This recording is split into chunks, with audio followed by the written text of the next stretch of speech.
नमस्कार, मैं हूं दीपाली राणा। आप देख रहे हैं सीएनबीसी आवाज। आपके स्टॉक स्पेसिफिक सवाल सब शो में हम करेंगे शामिल। फिर जब निवेश की बात हो, ट्रेडिंग पोजीशंस की बात हो, आप कोई भी सवाल इस शो में शामिल होकर पार्टिसिपेट करके पूछ सकते हैं। आज हमारे साथ पंकज रांदर मौजूद रहेंगे आपके सभी क्वेरीज को आंसर करने के लिए, इक्विनॉक्स रिसर्च एंड एडवाइजर्स के। और सबसे पहले आपको बताते हैं कैसे आप पार्टिसिपेट कर सकते हैं। आप 7045220000 हमारा व्हाट्सएप नंबर है, यहाँ आप सवाल भेजिए। ये शो आप लाइव देख सकते हैं सोशल प्लेटफॉर्म्स पर, वहाँ अपनी क्वेरीज पोस्ट भी कर सकते हैं #आस्क-आवाज लिखकर। तो ये रहा तरीका शो में शामिल होने का। लेकर आते हैं क्विक रिकैप, क्या रहा सेशन में, मार्केट्स में क्या हुआ। बाजार के अगले दिन बाजार में शानदार रिकवरी देखने को मिली। निफ्टी सेंसेक्स 1% ज्यादा चढ़कर बंद हुए। सेंसेक्स 944 पॉइंट चढ़कर 81,666 पर बंद हुआ। निफ्टी 263 पॉइंट चढ़कर 25,088 पर बंद हुआ। Mid cap small cap stocks में खरीदारी रही। स्टॉक स्पेसिफिक बात करें तो infra, oil and gas, auto index में बढ़त रही। पीएससी मेटल रियल्टी इंडेक्स में तेजी देखने को मिली। एनर्जी, एफएमसीजी स्टॉक्स में अच्छी खरीदारी दिखी। आज के बाजार में आईटी शेयरों में दबाव था। आईटी शेयरों में 0.5% के आसपास की गिरावट देखने को मिली। एफआईएस के आंकड़े देखें तो 480 करोड़ की बिकवाली एफआईएस ने की है। हालांकि डीआईएस ने 2446 करोड़ की बाइंग आज के बाजार में की है। अब स्ट्रैटेजी क्या हो सकती है अगले सेशन की, इस पर बातचीत करते हैं। पंकज नमस्कार, बताइए पहले तो क्या आउटलुक रहेगा अगले सत्र के लिए, क्या ट्रेडिंग व्यू सजेस्ट करेंगे निफ्टी बैंक निफ्टी दोनों पर। Good evening Deepali ji and good evening to everyone. Deepali ji देखिए, निफ्टी की अगर मैं बात करूं तो आज सेकंड हाफ में या यूं कह लीजिए कि फर्स्ट हाफ के थोड़े टाइम के बाद ही एक अच्छा खासा बाउंस देखने मिला और कंटिन्यूअस बाइंग रिज्यूम होती हुई नजर आई है। हालांकि मार्केट के अंदर आरएसआई जो था वो काफी ओवरसोल्ड हो चुका था, तो वहां से बाइंग डेफिनेटली रिज्यूम होती हुई नजर आई हम लोगों को। मुझे लगता है कि 25,250 की रेंज एक रहेगी, वहां पे एक स्टिफ रेजिस्टेंस आ सकता है और बिक वाली दोबारा हावी हो सकती है। अभी तक मार्केट के अंदर जैसे समझ रहे हैं हम लोग, उस तरीके का यूफोरिया नहीं है। ये एक जस्ट शॉर्ट कवरिंग की जो मार्केट पोजीशंस बनी हुई है वो निफ्टी के अंदर नजर आ रही है। सिमिलरली बैंक निफ्टी के अंदर, बैंक निफ्टी कंपैरेटिवली थोड़ा ज्यादा वल्नरेबल था और रिकवर करने की कोशिश किया, लेकिन आखिर तक ये पूरे थ्रू आउट द डे एक रेंज में ट्रेड करते हुए नजर आया। तो मुझे लगता है कि 59,200 की जो लेवल से ये एक स्टिफ रेजिस्टेंस की तरह एक्ट करेगा। कोई भी अगर उछाल कल मार्केट के अंदर देखने मिलता है तो मुझे लगता है कि यहाँ पे बिकवाली करके चलना चाहिए इंडाइसेस पॉइंट ऑफ व्यू से, और स्टॉक स्पेसिफिक एक्शंस जो है मार्केट के अंदर जरूर देखने मिल सकते हैं। क्या व्यू रहेगा ट्रेडिंग पॉइंट ऑफ व्यू से, स्टॉक्स कुछ आइडेंटिफाई किए हैं क्या? जी दीपाली जी, दो स्टॉक्स के साथ में जाना पसंद करूंगा, दोनों बैंक साइड में रहेंगे। पहला जो स्टॉक रहेगा वो जियो के फ्यूचर्स के ऊपर खरीदारी की सलाह रहेगी। 245 की रेंज में चल रहा है, आरएसआई 20 से ऊपर आने की कोशिश कर रहा है और अच्छा खासा मोमेंटम इस स्टॉक के अंदर दिख रहा है। काफी पीट चुका स्टॉक है, लेकिन 238 के स्टॉप लॉस से इसमें ट्रेड करने की सलाह रहेगी 255 के टारगेट के लिए। दूसरा जो ट्रेड रहेगा आज का टॉप गेनर है पावर ग्रिड, 265 में बाय करना है। इसका फ्यूचर 260 का स्टॉप लॉस और 275 रुपए तक के टारगेट्स यहाँ पे विटनेस हो सकते हैं। ओके, तो ये रही सलाह आपके लिए स्टॉक स्पेसिफिक, जहां आप पोजीशंस बना सकते हैं। बात करते हैं अब कुछ और व्यूअर से, सवाल जवाब के सिलसिले को शुरू करते हैं इनफैक्ट। और जो पहले व्यूअर हमारे साथ कनेक्टेड हैं सवाल पूछने के लिए, वो हैं विकास आर्या दिल्ली से। विकास जी नमस्कार, बताइए क्या सवाल है आपका। नमस्कार मैम। मैम मेरे पास दो स्टॉक है। एक तो टीटागढ़ 1000 शेयर एट 230 के रेट पे, एंड दूसरा है 1000 शेयर है S action construction and equipment 530 के रेट से। मैम मैं इसको 5 से 8 साल तक होल्ड कर सकता हूँ। क्या इसमें मल्टीबैगर अपॉर्चुनिटी दिखती है क्या, और मल्टीबैगर के लिए कितना टाइम मेरे को होल्ड करना चाहिए मेरा? ओके, तो मल्टी बैगर बन सकते हैं क्या ऑलरेडी? हालांकि एक्शन कंस्ट्रक्शन तो मल्टी बैगर ही रहा है पिछले 5-7 साल का मूव देखिए स्टॉक का। बट एनी विच वेज यहाँ से आगे का प्राइस अप्रिसिएशन कैसे एक्सपेक्टेड है, इस पर राय ले लेते हैं। लॉन्ग टर्म इन्वेस्टर हैं। Titagarh wagon 1000 shares 230, Pankaj action construction 1000 shares at 530। Ma'am पहले एक्शन कंस्ट्रक्शन की बात कर लेते हैं। काफी बढ़िया चार्ट स्ट्रक्चर लग रहा है। पिछले पूरे हफ्ते में एक बहुत बढ़िया मूव्स यहाँ पर डिलीवर होते हुए नजर आए हैं। मार्केट जब अच्छा कर भी नहीं रहा था तब भी ये स्टॉक ने अच्छा करके हुए दिखाया। मुझे लगता है कि 900 की रेंज का एक बहुत स्ट्रॉन्ग ब्रेकआउट यहाँ पर विटनेस हो सकता है। अगर 900 की रेंज अगर पार करता है तो मुझे लगता है कि शॉर्टर टाइम फ्रेम में 1075 तक के टारगेट्स यहाँ पर देखने मिल सकते हैं। और इसका जो स्टॉप लॉस है मुझे लगता है 850 का मेंटेन करके चलना चाहिए यहाँ पे अगर आप ट्रेड कर रहे हैं तो। और अगर आप पोजिशनली इसको होल्ड करना चाह रहे हैं तो मुझे लगता है कि जो स्टॉप लॉस होना चाहिए यहाँ पे 710 रुपए तक के स्टॉप लॉस आप यहाँ पे मेंटेन करके चले। टीटागढ़ की अगर मैं बात कहूँ मैम, थोड़ा बहुत लोअर लेवल से आज रेजिलियंस दिखाया है। इसका एक बेस बना हुआ है 766 की रेंज पे।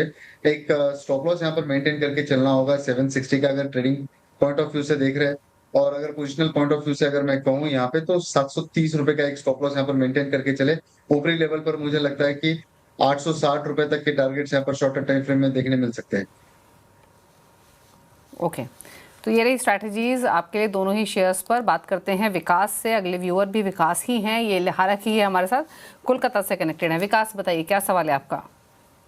देखिए मैम, मेरा जो सवाल है वो देवजन इंटरनेशनल जो है वो मैंने 140 से खरीदा था, 42 से खरीदा था मैंने। तो Okay. मुझे वो अभी मतलब लॉन्ग टर्म में जाना है, तो ये सही है रहेगा या मैं छोड़ दूँ? मतलब लॉस झेल रहा हूँ। 25 रुपये नीचे आपके भाव से 26 रुपये ऑलमोस्ट तो लॉस तो है, बट आपको रखना चाहिए, निकल जाना चाहिए। इस पर एडवाइस पंकज के लिए थे। आप अपना होराइजन और बताइए विकास, कितने समय रख सकते हैं स्टॉक को? हाँ, 2 साल तो रखा सकता हूँ मैं। ओके, 2 साल रख सकते हैं। क्या करें पंकज? टाइम होराइजन तो इनके पास में काफी अच्छा है मैम। ये स्टॉक की जो तासीर है थोड़ा सा एग्रेसिव तरीके से चलता है, लेकिन पिछले कई सत्रों से इसके अंदर हम लोग वॉल्यूम्स के कंसर्न्स आते हुए जरूर देखने मिल रहे हैं यहाँ पे।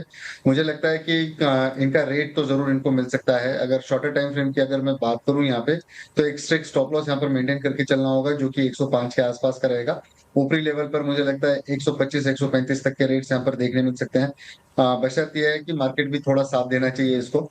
अभी एक on the verge of breakout है और लोअर लेवल से आज बाइंग रिज्यूम होती हुई नजर आई है, तो एक जरूर टेक ले सकते हैं यहाँ पे होल्ड करके चलने का। ओके, तो ये रही राय आपके लिए, होल्ड कर सकते हैं आप इस स्टॉक को। अनु गाजियाबाद से हमारे साथ कनेक्टेड है। अनु नमस्कार, बताइए क्या सवाल है आपका?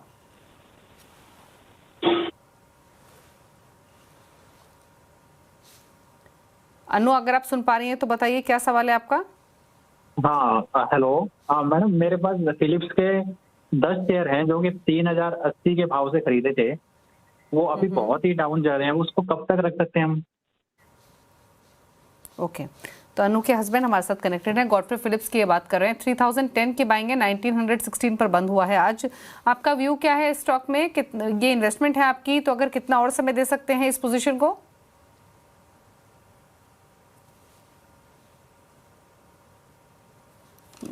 चलिए, इनसे बातचीत आगे नहीं हो पा रही है। क्या करना चाहिए इस पोजीशन में? 1100 रुपए के आसपास का नुकसान है फिलहाल। जी दीपाली जी, देखिए ये स्टॉक की तासीर भी काफी एग्रेसिव है और बहुत बढ़िया ये स्टॉक ने परफॉर्म करते हुए भी आया है अभी तक। स्प्लिट के बाद में जरूर थोड़ा सा चलने में इसको दिक्कत हुई है और न्यूज के चलते भी इसके अंदर बड़े कट्स यहाँ पे हाल ही पिछले कुछ दिनों में देखने मिले हैं। अगर इनके पास में समय का अगर कोई पाबंदी नहीं है यहाँ पे तो जरूर होल्ड करके चलना चाहिए। अगर कोई भी डीप 1800 रुपए तक मिलती है तो वहाँ पे ऐड करने की सलाह रहेगी ताकि एक बढ़िया एवरेज हो जाए यहाँ पे। तो 2600 रुपए तक के भाव जो है नियर फ्यूचर के अंदर जरूर देखने मिल सकते हैं। और जो स्टॉप लॉस यहाँ पे मेंटेन करना है, थोड़ा सा दूर का स्टॉप लॉस रहेगा यहाँ पे 1600 रुपए तक का एक स्टॉप लॉस मेंटेन करके चलना होगा। ओके, तो ये राय रही आपके लिए गॉडफ्रे फिलिप्स पर। श्रुति गौतम दिल्ली से कनेक्टेड हैं। श्रुति नमस्कार, पूछिए सवाल। हेलो, बताइए श्रुति क्या सवाल है? हाँ, मेरे पास एक एनटीपीसी ग्रीन का आईपीओ लगा था 200 शेयर से। तो ओके, अभी क्या करूं, मतलब क्योंकि वो बिलो तो प्राइस है।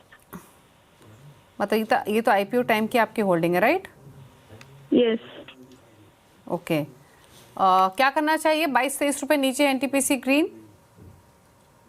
जी इसके अंदर अगर हम लोग वीकली चार्ट देख रहे हैं यहाँ पे तो काफी हफ्तों से ये चार्ट लोअर लोस के फॉर्मेशन है यहाँ पे देखने मिल रहे हैं। हालांकि इसके वॉल्यूम्स के भी कंसर्न्स है। मुझे लगता है कि ये नियर टर्म में तो ये स्टॉक बहुत जल्दी ऊपर आते हुए तो नहीं दिखता है। ऊपर की रेंज अगर मैक्सिमम हम लोग देखते हैं तो 95 के आसपास देखने मिलती है, तभी वो वहां पे घाटे में रहते हैं। मुझे लगता है कि फिलहाल इस स्टॉक से एग्जिट करने की सलाह रहेगी और कोई दूसरा बढ़िया स्टॉक्स के अंदर आप यहाँ पे इंटर हो सकते हैं। ओके, बात करेंगे प्रदीप वशिष्ठ से, गुरुग्राम से हमारे साथ कनेक्टेड है। प्रदीप बताइए क्या सवाल है आपका। हाँ जी, गुड इवनिंग मैम। मैम मेरे पास में IRCTC के 1020 के एवरेज से कुछ 500 अप्रोक्सीमेटली शेयर्स हैं मेरे पास में। और अभी प्रेजेंट में जो सर्कमस्टांसेस अभी मार्केट में बने हुए हैं, मैंने पहले ही इतना बड़ा फॉल देख चुका हूँ ऑलरेडी मार्केट में, और फर्दर एक्चुअली में स्टॉक और नीचे जा रहा है, तो मैं थोड़ा कंफ्यूज हो गया हूँ कि अभी फर्दर क्या प्लानिंग करनी चाहिए। नॉट IRCTC, इसके अलावा और भी कुछ स्टॉक्स हैं मेरे पास में, तो सबका ही ट्रेंड काफी लंबे समय से डाउन ट्रेंड में ही चल रहा है, तो क्या एक्शन चलिए, लिया जाए अभी? शुड बी कंटिन्यू और की एग्जिट? आज IRCTC पर राय ले लेते हैं, बाकी स्टॉक्स पर भी आगे अगले शोज में आप शामिल होकर पूछ सकते हैं। मेरे ख्याल से तो आपने पीक पे खरीदा है ये स्टॉक, क्योंकि ये स्टॉक जब स्प्लिट हुआ था, स्प्लिट के बाद जो इसका भाव था वो 9 से 1000 रुपये के बीच में ही था, तो आपका तो मेरे ख्याल से ऑल टाइम हाइज के आसपास की बाइंग है। करना क्या चाहिए अब वो पूछ लेते हैं। 610 पर ट्रेड कर रहा है, तो नुकसान तो 40% के आसपास का लॉस है। क्या सजेशन रहेगा इनके लिए Pankaj, long term investment point of view से? देखिए, ये स्टॉक अभी 42% के आसपास का नुकसान दे रहा है, और आज की एक जो ट्रेडिंग पिक मेरी यहाँ पे एक सेल कॉल गई हुई है, मैं डिस्क्लेमर के तौर पे बता दे रहा हूँ यहाँ पे। ये स्टॉक मुझे लगता है कि ऊपरी लेवल पर 220-225 से ये दोबारा फिसलने के चांसेस यहाँ पे ज्यादा है। लोअर लेवल पे 560 और 510 रुपए तक के टारगेट्स यहाँ पर देखने मिल सकते हैं। ये स्टॉक में फिलहाल अगर आप शॉर्ट टर्म के निवेशक है तो इसमें से एग्जिट करने की सलाह रहेगी, और लॉन्ग टर्म के अगर निवेशक है तो थोड़ा समय जरूर देना होगा, लेकिन फिलहाल के लिए मैं ये स्टॉक में स्ट्रिक्टली एग्जिट की सलाह दूंगा। ओके, एग्जिट करने की सलाह है। सावंत से बात करेंगे, इन्होंने हमें इनफैक्ट आदित्य का पहले सवाल ले लेते हैं, इन्होंने व्हाट्सएप के थ्रू भेजा है राजकोट से। न्यूजन सॉफ्टवेयर पर इनका सवाल है, 500 शेयर्स खरीदे हुए हैं, 1100 इनका खरीदारी का भाव है, जानना चाहते हैं क्या करें इस पोजीशन में, तो क्या सलाह रहेगी 1100 के पॉइंट ऑफ व्यू से? आधा हो चुका है इनके खरीदारी के भाव से। जी डेफिनेटली दीपाली जी, अगर हम लोग देखते हैं यहाँ पे तो दोबारा वही है जो एक स्टीप फॉल यहाँ पे 8 तारीख के बाद में जो देखने मिला है, और कंटिन्यू गिरावट यहाँ पे परसिस्ट होती हुई नजर आ रही है, गिरावट रुकने का नाम नहीं ले रही है। यहाँ पे एक 550 की भी रेंज ये स्टॉक ने हाल फिलहाल में आज ही तोड़ा हुआ है। एक डेफिनेट एक डीप और भी यहाँ पे देखने मिल सकता है, तो अगर इस स्टॉक से फॉर द टाइम बीइंग अगर आप एग्जिट लेते हो तो ज्यादा बेहतर होगा। ऊपरी लेवल पर मुझे लगता है कि 580 के ऊपर भी ये स्टॉक टिकना थोड़ा मुश्किल है, तो फिलहाल के लिए एग्जिट करने की सलाह रहेगी न्यूजन सॉफ्टवेयर में। ओके, तो ये सलाह रही न्यूजन सॉफ्टवेयर पर। बात करेंगे सावन जैन की, राजस्थान से सवाल भेजा है। सावन नमस्कार, बताइए क्या सवाल है आपका। नमस्ते मैम। मैम मेरे पास बजाज ऑटो के 25 शेयर है 10,230 भाव के, और लुपिन के 60 शेयर है 2208 रुपए के हिसाब से, और एक और शेयर मैंने अभी कुछ दिनों पहले खरीदे थे NTPC के 500 शेयर 360 के पास से, तो मैम इन तीनों पे राय मिल सकती है? पूछ लेते हैं। ये मुझे लेवल्स बता दीजिए तीनों स्टॉक के आपने। बजाज ऑटो 25 शेयर है 10,230 के पास से। ओके, ल्यूपिन आपने बताया 2208। 2208 में 60 शेयर है, और NTPC के 500 शेयर है 360 के पास। 360 NTPC है, ल्यूपिन है 2208, बजाज ऑटो है 10,000। बजाज ऑटो आपने क्या लेवल बताया? 10,230। मैम लगभग 1.5 साल हो गया इसको होल्ड करते करते, 1.5 से 2 साल हो गए होल्ड करते करते। Okay, 10,230 Bajaj auto. और आपका व्यू क्या है इन सभी शेयर्स में? हाँ मैम, 5 साल का व्यूज है। 5 इयर्स के व्यू से क्या करें तीनों पोजीशंस में? मैं लेवल्स दोबारा मेंशन कर देती हूँ Pankaj. Bajaj auto 10,230, lupin 2208, NTPC 360। जी बजाज ऑटो की मैं बात करूं, टाइम होराइजन काफी बढ़िया है, स्टॉक हेवी वेट है, ऑटो सेक्टर का एक प्रोमिनेंट स्टॉक है। मुझे लगता है कि जो गिरावट अभी पिछले कुछ दिनों में हुई यहाँ पे, और इनके रेट से काफी नीचे भी ये स्टॉक अभी फिलहाल चल रहा है, 5 से 6% की गिरावट यहाँ पर जरूर देखने मिल रही है, लेकिन होल्ड करने की सलाह रहेगी, काफी पेशेंटली इसको होल्ड करना होगा।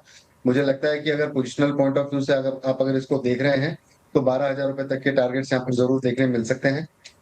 लुपिन की अगर मैं बात कहूँ यहाँ पे, तो लुपिन का चार्ट स्ट्रक्चर भी एक कंसोलिडेशन की फेज में रहा है, लेकिन थोड़ा सा एक डाउन टिक यहाँ पर देखने मिली, लेकिन पिछले 2-3 दिनों में यहाँ पे एक बहुत शार्प बाउंस यहाँ पे देखने मिल रहा है, जो कि एक बेस की इसकी जो लेवल थी 2080-2090 की रेंज में है, वो एक बेस बन चुका है यहाँ पे। तो जरूर इसको होल्ड करके चले यहाँ पे, और ऊपरी लेवल पर मुझे लगता है कि नियर टर्म में टारगेट जो है वो 2250 रुपए तक के टारगेट्स यहाँ पर देखने मिल सकते हैं।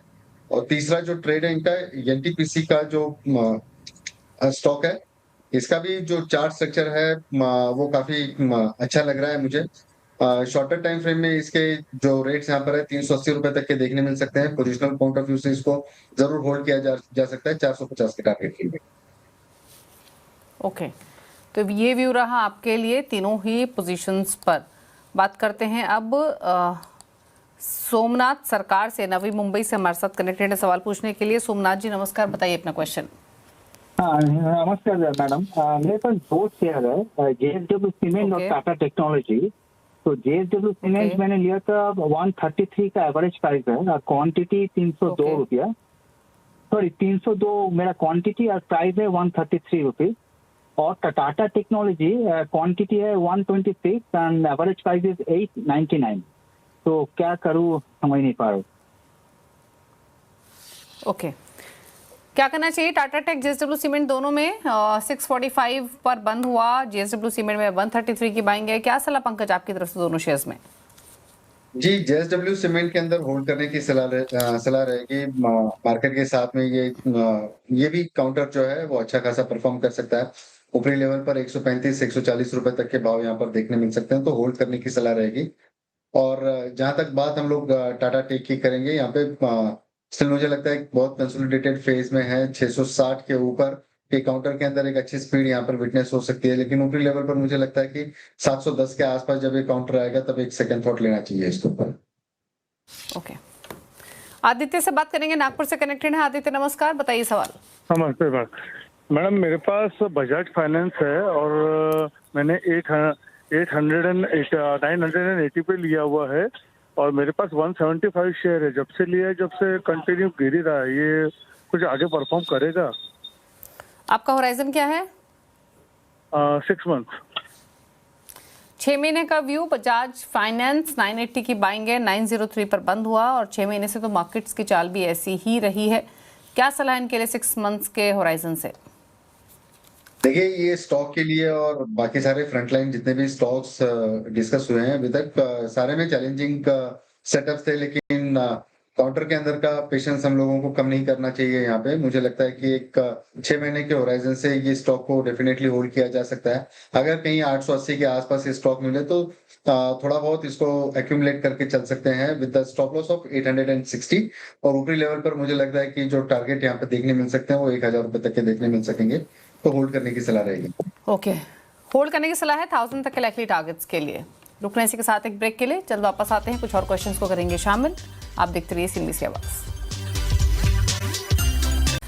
आप देख रहे हैं सीएनबीसी आवाज। लेते हैं कुछ सवालों को सोशल प्लेटफॉर्म से और कुछ क्वेरीज हमें मिल रही हैं। एक सवाल हमें भेजा है मनोज ने, और ये सवाल है इनका, टाटा मोटर्स पैसेंजर व्हीकल पर 410 की बाइंग है, लॉन्ग टर्म व्यू है, क्या करना चाहिए? जी, डेफिनेटली ये स्टॉक काफी बढ़िया यहाँ पे लग रहा है। आज काफी स्ट्रॉन्ग वॉल्यूम्स के साथ में एक मारूबोजू कैंडल यहाँ पे बनी हुई है। होल्ड करने की सलाह रहेगी। मुझे लगता है कि थोड़ा सा एक्यूमुलेशन की फेज में ये स्टॉक होना चाहिए, और 375 के ऊपर एक बड़ा ब्रेकआउट यहाँ पर नजर आता है, जो यहाँ पे 410-440 तक के टारगेट्स शॉर्टर टाइम फ्रेम के अंदर देखने मिल सकते हैं, तो होल्ड करने की सलाह रहेगी। एक सवाल हमें भेजा अमित कुमार ने ट्विटर पर, पावर फाइनेंस कॉर्पोरेशन 486 की बाइंग है, 100 शेयर्स हैं, भेल 286 की बाइंग है, 1.6 मतलब 1.5 साल से ये होल्ड कर रहे हैं और रख सकते हैं। पीएफसी एट 486, भेल एट 286। मैम, पीएफसी में भी होल्ड करने की सलाह रहेगी। मुझे लगता है कि ये काउंटर काफी अच्छा परफॉर्म कर रहा है, और आने वाले दिनों में इसके अंदर 420-440 रुपए तक के टारगेट्स यहाँ पर देखने मिल सकते हैं। DEL डेफिनेटली इसको भी होल्ड करने की सलाह रहेगी। हालांकि कल कुछ न्यूज के चलते और बजट के चलते स्टॉक में गिरावट जरूर देखने मिली थी, लेकिन ये स्टॉक काफी लंबी रेस का घोड़ा लगता है। मुझे लगता है कि इसको होल्ड करके चलना चाहिए। 510 550 रुपए तक के टारगेट्स इसके अंदर 6 AGL। महीने के अंदर जरूर देखने मिल सकते हैं। पंकज, BHEL की बात हो रही थी यहाँ पर, भेल। बेल का स्ट्रक्चर भी काफी अच्छा लग रहा है। एक लोअर लेवल से एक अच्छा रेजिलियंस यहाँ पे देखने मिला है। 240 का एक स्टॉप लॉस यहाँ पर मेंटेन करके चले। ऊपरी लेवल पर मुझे लगता है कि 285 और 300 तक के भाव दोबारा छू सकता है। इसको होल्ड करने की सलाह रहेगी। बात करते हैं, करतार ने एक सवाल भेजा है नोएडा से। एक्साइड इंडस्ट्रीज पर 100 शेयर्स हैं, 459 इनका परचेसिंग प्राइस है, लंबी अवधि का व्यू लेकर चल रहे हैं, क्या सलाह रहेगी? एक्साइड के अंदर जिस तरीके के चार्ट स्ट्रक्चर बने हुए हैं मैम, एक लोअर लोज के फॉर्मेशंस डेली टाइम फ्रेम पे पिछले काफी दिनों से यहाँ पे देखने मिल रहा है। लेकिन स्टॉक का जो ओवरऑल स्ट्रक्चर जो है वो काफी अच्छा लगता है यहाँ पे पोजिशनल पॉइंट ऑफ व्यू से। तो होल्ड करने की सलाह रहेगी। ऊपरी लेवल पर जो टारगेट यहाँ पर देखने मिल रहा है वो 360 और 380 तक के टारगेट यहाँ पर देखने मिल सकते हैं। ओके, तो ये राय रही आपके लिए एक्साइड पर। बात करेंगे अब परवेज आलम की। इन्होंने छत्तीसगढ़ से सवाल भेजा है अदानी ग्रीन एनर्जी पर, और 800 शेयर्स हैं, 246 इनका परचेजिंग प्राइस है। जानना चाहते हैं क्या करें, क्या सलाह रहेगी? जी, काफी बढ़िया प्रॉफिट में है ये अभी। डेफिनेटली इसको होल्ड करने की सलाह रहेगी, लेकिन एक ट्रेलिंग स्टॉप लॉस का यहाँ पर जरूर इस्तेमाल करके चलना चाहिए। 760 का एक स्टॉप लॉस यहाँ पर मेंटेन करें और पोजीशन को होल्ड रखे। ऊपरी लेवल पर मुझे लगता है कि 975 रुपए तक के रेट्स यहाँ पर देखने मिल सकते हैं। ओके, बात करते हैं अब रोहित लोहार की, सांगली से। इन्होंने सवाल भेजा है सुले वाइनयार्ड्स पर, 40 शेयर्स 300 के प्राइस पर, क्या सलाह? देखिए, ये पूरे स्पेस के अंदर ये काउंटर है ना, बहुत अच्छा परफॉर्म करते हुए नहीं दिख रहा है। साथ ही में इसके अंदर वॉल्यूम्स के कंसर्न्स काफी अच्छे लोअर वॉल्यूम के अंदर देखने मिल रहे हैं यहाँ पे। और 175 के आसपास का यहाँ पे एक स्टॉप लॉस जरूर मेंटेन करना चाहिए। लेकिन ये ज्यादा ठीक होगा कि ये स्टॉक से आप निकलकर इसी स्पेस में अगर कोई दूसरा काउंटर अगर चुनते हैं तो वो ज्यादा ठीक रहेगा। अनिल का सवाल लेंगे। इन्होंने भेजा है मुंबई से सतलुज जल विद्युत निगम यानी SJVN पर, 76 के बाएंगे, 500 शेयर्स है। अगेन व्यू लंबी अवधि का है। अगर व्यू लंबी अवधि का है तो इसको होल्ड करने की सलाह रहेगी, लेकिन स्ट्रिक्ट स्टॉप लॉस यहाँ पर जो है वो 64 का मेंटेन करके चलना होगा। ऊपरी लेवल पर मुझे लगता है कि शॉर्टर टाइम फ्रेम में 82 और 88 तक के रेट्स यहाँ पर देखने मिल सकते हैं। वहां पे एक रिविजिट कर सकते हैं अपने ओपिनियन को। ओके, नागेश का सवाल लेंगे, बेंगलुरु से भेजा है। आरती इंडस्ट्रीज 638 की बाइंग है, 200 शेयर्स है। दूसरा है LIC, यहाँ 904 की खरीदारी की हुई है, 78 स्टॉक्स हैं। दोनों स्टॉक्स में आरती इंडस्ट्रीज में तो इनफैक्ट लॉसेस काफ़ी ज़्यादा हैं, और 100 रुपये नीचे LIC भी है। क्या करें दोनों पोजीशंस में? देखिए, इसको हमेशा इसके अंदर ओपिनियंस लेने पड़ेंगे यहाँ पे। मुझे लगता है कि आरती इंडस्ट्रीज 405 के आसपास इसका 200 डेमा है, वहां पे एक स्टीप रेजिस्टेंस मिल सकता है। लेकिन ऊपरी लेवल पर ये काउंटर आते हुए जरूर देखने मिल सकता है। तो शॉर्टर टाइम फ्रेम में इसके अंदर 405 425 रुपए तक की लेवल्स देखने मिल सकती है। LIC नो ब्रेनर, इसको होल्ड करने की सलाह रहेगी। चार्ट स्ट्रक्चर भी अभी फिलहाल अच्छा मोमेंटम में आया हुआ है। तो मुझे लगता है कि LIC के अंदर डेफिनेटली होल्ड करके चलना चाहिए, जबकि आरती के अंदर समय समय पर आपको अपना व्यू और ओपिनियन को है रिविजिट करना होगा। ओके, बात करेंगे अब दीपक कुमार की, नालंदा बिहार से। इन्होंने सवाल भेजा है। सवाल है इनका बिरला सॉफ्ट पर, 50 शेयर्स इन्होंने बिरला सॉफ्ट के खरीदे हुए हैं। भाव है इनका 650 रुपये का। जानना चाहते हैं लंबी अवधि में क्या रणनीति इनकी होनी चाहिए। 224 रुपये का नुकसान हो रहा है, क्या सलाह रहेगी इनके लिए? ये देखिए, अगर कोई भी गिरावट मार्केट के अंदर परसिस्ट होती है और ये काउंटर के अंदर कोई डीप मिलता है तो थोड़ा एक्यूमुलेट करने की सलाह रहेगी यहाँ पे। काफी स्ट्रॉन्ग काउंटर यहाँ पे ये नजर आ रहा है। मुझे लग रहा है ऊपरी लेवल पर ये काउंटर जो है वो 500 और 550 रुपए तक के भाव जरूर दिखाने के लिए सक्षम है, और 1 साल 1.5 साल तक का समय यहाँ पे देना होगा। तो होल्ड करने की सलाह रहेगी दीपाली जी इस पर। ओके, तो होल्ड करने की सलाह है बिरला सॉफ्ट, ये सलाह आपके लिए रहेगी। बने रहिए इस पोजीशन में। गीत चंदेल का सवाल है हरियाणा से। इनका सवाल है BEL पर, इनफैक्ट भारत इलेक्ट्रॉनिक्स पर। फायदे में है ये, 160 रुपए की क्योंकि बाइंग है, 425 शेयर्स हैं, क्या सलाह? जी देखिए, बीईएल का स्ट्रक्चर काफ़ी अच्छा है मैम, अभी थोड़ी देर पहले ही बात हुई थी इसके ऊपर। मुझे लगता है कि ये काउंटर 510-540 रुपए तक ज़रूर जा सकता है। ये गिरावट के बाद में एक दोबारा चलने के लिए रेडी है और स्ट्रिक्टली होल्ड करने की सलाह रहेगी। होल्ड करने की सलाह है। भारत इलेक्ट्रॉनिक्स आज भी डी हाई पर बंद हुआ। चलिए, सवाल तो इतने लेंगे, कोई क्लोजिंग कमेंट आपकी तरफ से पंकज? जी, जो भी स्टॉक्स हम लोगों ने यहाँ पे डिस्कस करे हुए हैं, मेरी पर्सनल कोई पोजीशन नहीं है। अगर मेरी व्यू से कोई इंप्रेस होकर अपनी पोजीशन लेता है तो अपने वित्तीय सलाहकार से जरूर राय मशवरा करके। शुक्रिया पंकज आपका शो में आने के लिए और सभी क्वेरीज को आंसर करने के लिए। इसी के साथ एक ब्रेक के बाद भी खबरें जारी है CNBC आवाज पर। नमस्कार।